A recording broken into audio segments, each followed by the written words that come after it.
తాను కులాలను కించపరచలేదన్నారు యూత్ కాంగ్రెస్ అధ్యక్షుడు శివచరణ్ రెడ్డి. ఎవరి మనసైనా గాయపడితే క్షమాపణలు చెప్తున్నానన్నారు. కుల సంఘాల నాయకులకు అనుమానాలుంటే వివరణ ఇస్తామన్నారు శివచరణ్ రెడ్డి. సోషల్ మీడియాలో తనపై కావాలనే కుట్ర చేస్తున్నారని, తమ పార్టీలోని కొందరు నాయకులు కూడా కుట్ర చేస్తున్నారని ఆరోపించారు. జనవరిలో జరిగిన గొడవను ఇప్పుడు కావాలని బయటకు తీశారని, ఏఐతో తన ఆడియో సృష్టించారని ఆరోపించారు శివచరణ్ రెడ్డి.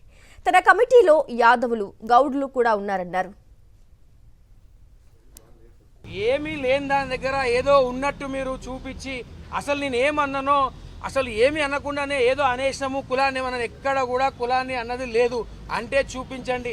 అంతేగాని ఇట్లా లేనిపోని రాతలు రాసుకుంటూ ఏదో అంటున్నాడు అధ్యక్షుడే, అది ఇట్లా అంటున్నాడు అట్లా అంటున్నాడు మాత్రం పార్టీని కించపరిచే విధంగా, కాంగ్రెస్ పార్టీని కించపరిచే విధంగా ఇటువంటి కథనాలు కూడా ప్రసారం చేయడం అనేది పార్టీకి డ్యామేజ్ జరుగుతుంది.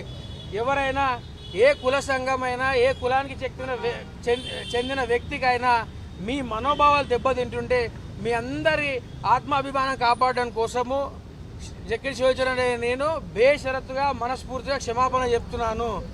మేము ఎప్పుడు కూడా ఎవరికి కూడా వ్యతిరేకం కాదు. మరిన్ని అప్డేట్స్ కోసం ఛానల్ను సబ్స్క్రైబ్ చేయండి. నోటిఫికేషన్స్ కోసం బెల్ ఐకాన్ పై క్లిక్ చేయండి.